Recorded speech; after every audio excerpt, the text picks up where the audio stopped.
नमस्कार दोस्तों, स्वागत है आप सभी का। तो आज मैं बात करूंगी औषधीय गुणों से भरपूर फूलों वाले पौधे सदाबहार के बारे में। इस पौधे को अलग अलग जगहों में अलग अलग नामों से जाना जाता है। सदाफली, सदाबहार, पेरीविंकल, विनका, ये इसके कुछ नाम हैं। जैसे कि नाम से ही पता चलता है, ये एक ऐसा पौधा है जिसमें हमेशा बहार होता है। इस पौधे को लगाने पर हमारे आसपास हमेशा हरियाली बनी रहती है। इस पौधे को गमलों में और ज़मीन में एकदम आसानी से उगाया जा सकता है। देसी के साथ साथ इसके हाइब्रिड वैरायटीज़ भी आते हैं। इसके देसी प्रजाति में गुलाबी, बैंगनी और सफ़ेद रंग के फूल आते हैं, जबकि इसके हाइब्रिड वैरायटी में कई रंगों के फूल आते हैं। चलिए अब ये जान लेते हैं कि इस पौधे को लगाने के लिए कैसे गमलों का चुनाव करना है, इसकी मिट्टी कैसे तैयार करनी है, कौन सा फर्टिलाइज़र डालना है और इसकी देखभाल कैसे करनी है। तो सबसे पहले बात कर लेते हैं गमले की।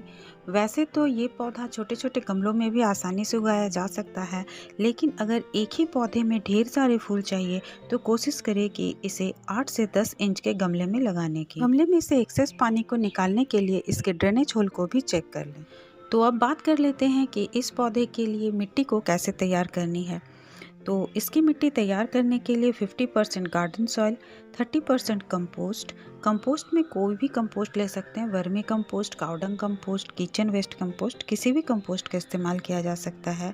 और साथ लेना है 20% के करीब बालू या फिर रेत। इन सब के अलावा थोड़ी सी फंजीसाइड और 1 मुट्ठी के करीब नीम की खली भी मिला लें।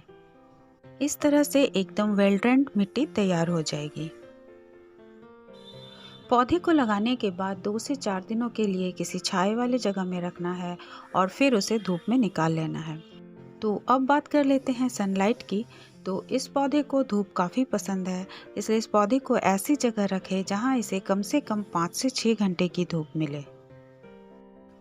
इस पौधे में गर्मियों और बरसात के समय ढेरों फूल आते हैं और उसकी साइज़ भी काफ़ी बड़ी होती है, लेकिन सर्दियां आते आते इस पौधे में फूलों की संख्या थोड़ी कम हो जाती है और उसके साइज़ भी थोड़े छोटे हो जाते हैं।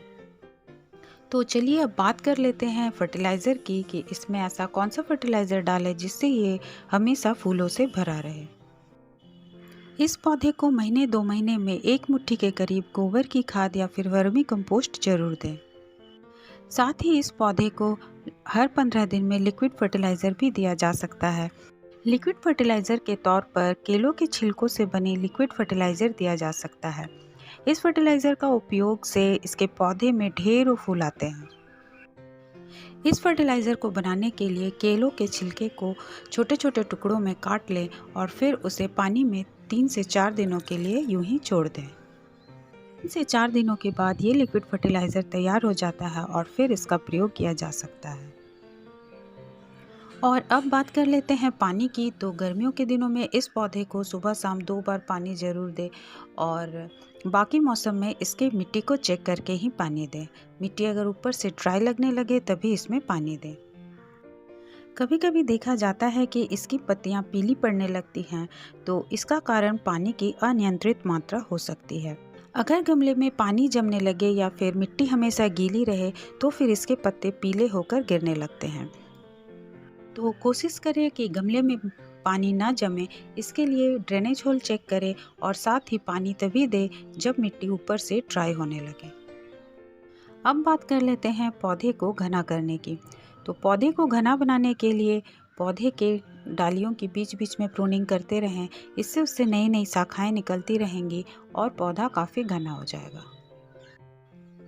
इस पौधे को बीजों से और कटिंग से बहुत ही आसानी से लगाया जा सकता है। एक बार अगर आप इस पौधे को अपने गार्डन में लगा लेते हैं तो फिर इसके बीज खुद ही मिट्टी में गिरकर खुद ही उगने लगते हैं। बरसात के मौसम में इस पौधे के कटिंग्स काफ़ी आसानी से लग जाते हैं। अब बात कर लेते हैं इस पौधे में कीड़े मकोड़े लगने की। तो इस पौधे में कीड़े मकोड़े बहुत ज़्यादा नहीं लगते हैं। इस पौधे की जो पत्तियां होती हैं उसका स्वाद कषैला होता है, जिसके कारण जानवर भी इस पौधे को खाना ज़्यादा पसंद नहीं करते हैं। फिर भी पौधे को स्वस्थ रखने के लिए जिस प्रकार आप अन्य पौधों में नीम ऑयल का छिड़काव करते हैं, वैसे ही इसमें भी हर 15 दिन में नीम ऑयल का छिड़काव करें, जिससे पौधा हमेशा स्वस्थ बना रहेगा। तो इन्हीं कुछ बातों को अगर ध्यान में रखा जाए तो सदाबहार के पौधे में साल भर ज़्यादा मात्रा में फूल पाया जा सकता है। तो आशा है दोस्तों आपको ये जानकारियाँ अच्छी लगी होंगी। अगर अच्छी लगी हैं तो चैनल को सब्सक्राइब कर लें और वीडियो को लाइक और शेयर करना ना भूलें। और वीडियो को अंत तक देखने के लिए धन्यवाद।